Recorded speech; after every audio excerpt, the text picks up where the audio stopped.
Hi guys, বিকাল টাইমটা আমরা টাইম কাটাচ্ছি বিকালে। এই যে আমাদের ভাই সকলটা বসে আছে। দেখো আমাদের প্রাইমারি স্কুল, বাতকুলা রোড যাচ্ছে আমাদের সামনে দিয়ে, গাড়ি যাচ্ছে। সবাই দেখো হাই। একদিন এসো নদিয়া ফুলিয়াতে, এখানে আমাদের বিরাট সরস্বতী পুজোর মেলা হয় মাঘ মাসে। এসো গাইস ফ্রেন্ড, আমার ভালোবাসা নিও। পাশে মন্দির আছে রাধাকৃষ্ণর।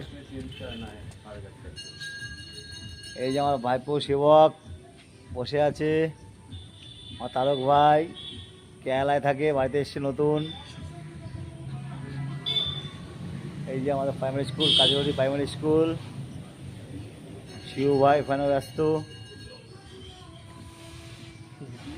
Tata, bye by.